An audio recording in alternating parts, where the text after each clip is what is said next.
All right, guys, Matt here from Warhead, episode 6 podcast. Want to introduce a guy to you, Luke VanZeeland.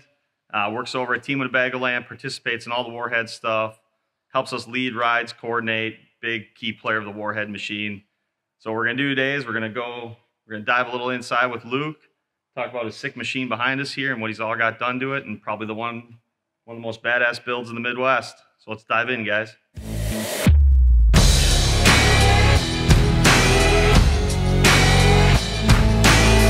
Hey guys, Luke VanZeeland here. Just kind of go over a little bit of insight on really who I am and how I kind of grew up with this whole industry of the off-roading world.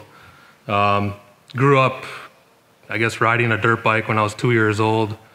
My dad started me off without any training wheels on a PW50. Kind of grew up through that, raced motocross for about 20 years. Ended up getting into the UTV world. Mainly they say with age comes a cage. So we all run UTVs right now, and I could see myself maybe at some point getting back in the motocross, but my body isn't really allowing it right now. So I kind of run around as fast as I can in a UTV, have a lot of fun, lead a lot of our store rides. As a lot of you already know, we do a lot of rides throughout the season. Kind of turn the name over to Warhead. That's what we're doing all of our rides through now, which is still affiliated with Team Winnebagoland. A lot of you guys have ran behind me, sucked my dust every single time we've went on these rides. But yeah, I started building this UTV last winter and spent hours and hours on building it and trying to figure out what was gonna work, what wasn't gonna work, what I was gonna break the first time I went out and rode it. So yeah, we can kind of go over some things and just show you guys on how cool this build started to be. So first off, we'll start out with, I went with a 5,000 pound winch, because you never know when you get in the deep and scary stuff, or you put it in the pickers and you got to winch yourself out. That winch will definitely get you out of there. Put on a Polaris, the sport bumper, to make it look a little bit more classy. Assault Industries front grille with the side vents as well. Went with 1.5" forward A-arms, which are really going to allow your tires to not rub. The reason I went with that is so I can adjust the camber in and out with the wheels to make them sit level on the ground. When you go to a 35-inch tire on a Pro XP, you're going to have to go with 1.5" forward A-arms because they will rub when you're in an off-camber situation. So also we have 16-inch MSA wheels rolling on 35s. Pro Armor crawler tires, which are awesome tires. I highly recommend them.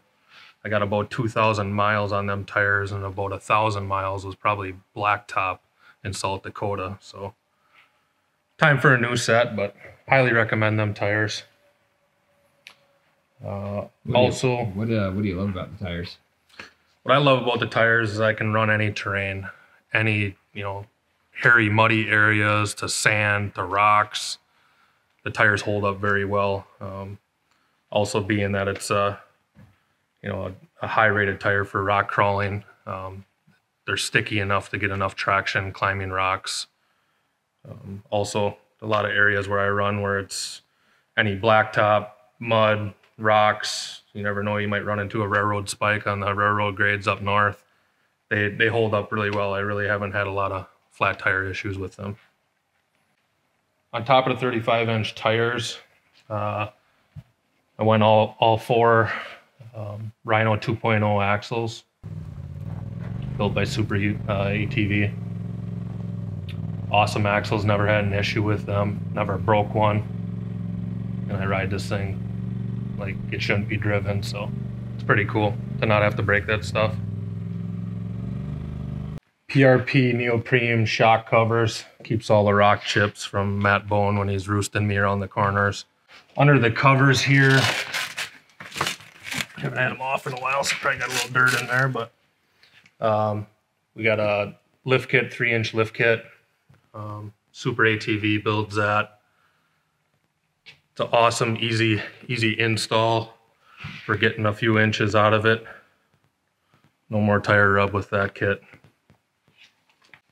Polaris Nerf bars. Saved my butt many a times when I went out to South Dakota. Rocks, I probably got a bunch of dents in the bottom of them, which you can't really see, but saves from all the plastic getting broke out. Also, I have rock blocks, trailing arm guards. That's going to really protect all your trailing arms and the radius rods from all the rock chips that come off the front wheels when you're pitching it sideways around the corners on the gravel roads. It's definitely kept these things looking really well. 2,000 miles, I don't really have any stone chips on them. Right here we have aluminum intake tube from Aftermarket Assassins. Some guys over there are awesome with any questions you ever have with performance stuff. Very easy installs. You don't have to worry about having any issues with the intake tube collapsing. Now they did change that on model year 2021, which that's what this is. Mainly put it on there just because it kind of flows with everything else. Is better looking than plastic. This just came out. It's from Forced Turbos USA. A really good company to deal with.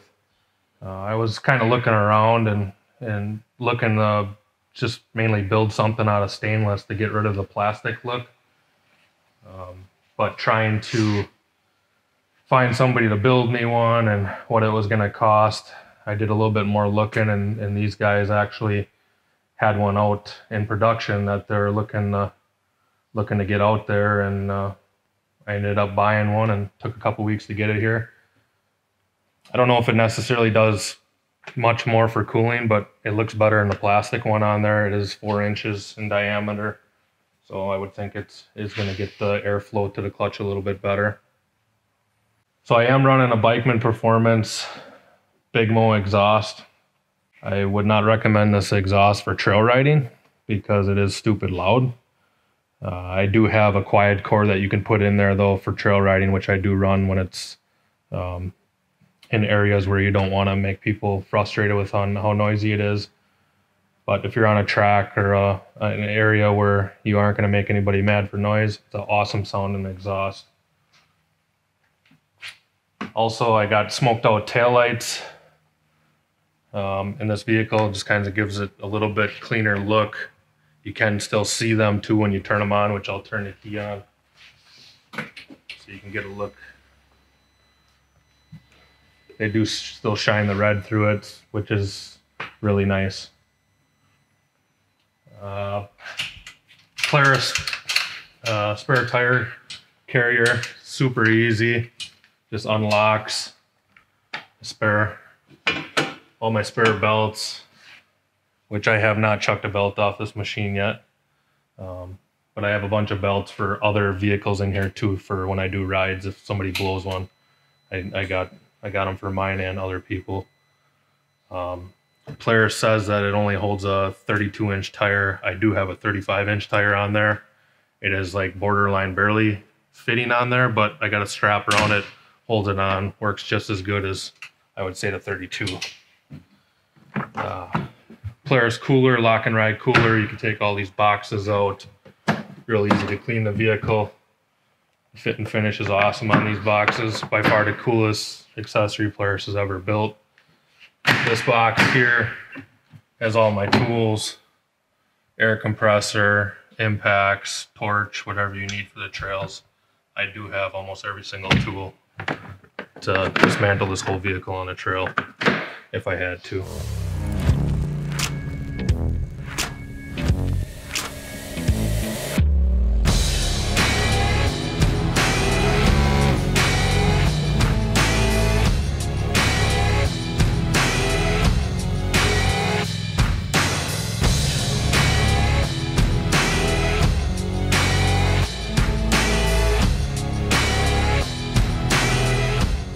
So this setup here, I have the rugged radio pumper system equipped with communication. So I got the rugged communication system, so I can talk back and forth to my ride ambassadors to help me out, let me know how people are doing in the back.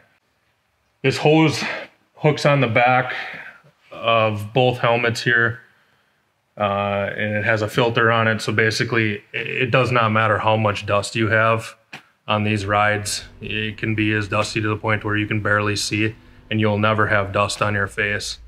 That's the biggest complaint with the off-roading world is when you start getting into this sport, people don't want to suck dust. So Rugged Radios came out with this pumper setup to where it takes all that away. You don't have to worry about sucking dust, going to the bar to go eat a cheeseburger and take your helmet off and look like a raccoon or whatever. No more dust on your face, no more eating sand all day. I highly recommend that setup. I also have a rigid chase bar on the back here. It has a bunch of different modes, different colors. I highly recommend having one of them for the dusty conditions on the trails. Everybody always tells me, hey, I can't see your brake lights, but I can see your chase bar. So it's kind of a safety thing. I'll go through the settings here, kind of show you guys what you can do. You can keep clicking the button and it'll go through all the modes. It's got normal white light, so if you want to get at your cooler at 12 in the morning, you can see there, see what's in your cooler.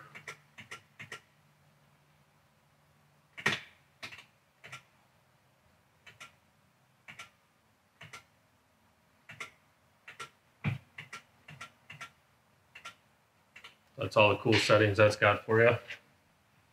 Just recently got this hood from Forworks. Shout out to them guys. That's by far the best looking hood I've ever seen for any one of these vehicles. All fully carbon fiber, stupid lightweight, obviously being carbon fiber, but the main thing is the looks. Gets rid of the flat hood that they come with, makes it look different from everybody else's. Also, I want to shout out to my buddy Doug Brower over at Fast Signs. He's one of the owner of Fast Signs in Appleton, for wrapping my machine for me. I'd say it's probably the first wrap I've ever had, other than my motocross bikes. I've done wraps myself, which some are pretty easy, but they did an awesome job on this wrap. Went through, took their time, cut around everything really well, matched all the colors, just made this thing look stupid cool. All right, guys, thanks for checking out episode 6. Special thanks to Luke VanZeeland for coming in on this. If you guys ever want to get deep into the industry, go for a ride with him. I did 4 years ago, and I'm in deep. A lot of these products on here you can check out at warhead.com. And Luke, where can we find you at? I will be at Team Winnebagoland leading the pack over there. If you guys got any questions about a new UTV, motorcycle, snowmobile, anything in the motorsports industry, I am your guy. I will take care of you. If you got any questions about this Pro XP that I built here, basically on how I got the tires to fit and what kind of power this thing has with the big tires, anything you guys want, ask a question, I will definitely take care of you. So there is a lot of things on this vehicle that I did not tell you I have on it. Again, ask and you will receive. Bye!